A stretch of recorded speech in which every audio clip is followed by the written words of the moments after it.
Corneal అందుల జీవితాలలో వెలుగులు నింపేందుకు బాదం బాలకృష్ణ ఐ బ్యాంక్ కృషి చేస్తుందని ఐ బ్యాంక్ కార్యదర్శి డాక్టర్ బాదం బాలకృష్ణ పేర్కొన్నారు.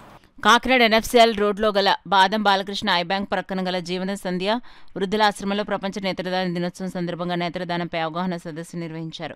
కార్యక్రమానికి ఐ బ్యాంక్ ఉపాధ్యక్షులు కొల్లేపల్లి మురళీకృష్ణ అధ్యక్షత వహించగా ఐ బ్యాంక్ సెక్రటరీ డాక్టర్ బాదం బాలకృష్ణ ముఖ్య అతిథిగా పాల్గొని వృద్ధులకు నేత్రదానంపై అవగాహన కల్పించారు.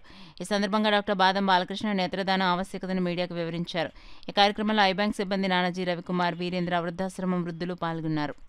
ప్రపంచ నేత్రదాన దినోత్సవం సందర్భంగా ఈరోజు సత్యభాస్కర జీవన సంధ్య వృద్ధులాశ్రమంలో ఈ నేత్రదానం గురించి అవగాహన ఏర్పరిచి నేత్రదాన ఆవశ్యకతను తెలియజేయడం జరిగింది.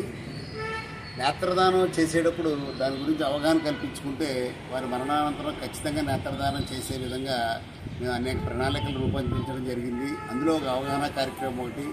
చాలామందికి కొన్ని అనుమానాలు వస్తుంటాయి. ఈ క్యాటరాక్ట్ ఆపరేషన్ అయినా ఏదైనా షుగర్ ఉన్నా ఇవ్వచ్చా అని, ఇలాంటి వాటి మీద అవగాహన కలిగించడం, మరి తీసిన నేత్రాలను ఎలా ఉపయోగిస్తారనడం, అలాగే నేత్రాలు తీయడానికి కంటిపై ఉండే చిన్న పొర కార్నియా అనేది తెల్లని పొర తీస్తారు, అది ఎంతసేపట్లో తీస్తారని, అయితే మొత్తం కనుగుడు తీస్తారని ఒక భయం, ఇలాంటివి చాలా ఉన్నాయి. వాటి గురించి అవగాహన కల్పించడం వలన ఈ ఐ బ్యాంక్ పెట్టిన 19 సంవత్సరాల్లో 7,400 పైన కార్నియాలు కలెక్ట్ చేసి అనేక మందికి దృష్టిని ప్రసాదించడం జరిగింది. ప్రజలందరికీ తెలియజేసేది ఏంటంటే, నేత్రదానం గురించి ఎక్కువ అవగాహన కల్పించుకుంటే ఎక్కువ మంది నేత్రాలను దానం చేయడం ద్వారా ఎక్కువ మందికి మరి దృష్టిని ప్రసాదించవచ్చు. మరి అలాగే భారతదేశంలో సుమారు 40 లక్షల మంది కార్నియాలందరూ ఉన్నారు.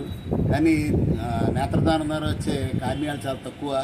ప్రజలందరూ అవగాహన కల్పించుకోవాలని కోరుతూ ప్రపంచ అవగాహన నేత్రదాన దినోత్సవం సందర్భంగా అందరికీ కూడా మంచి జరగాలని చెప్పి కోరుకుంటున్నాను.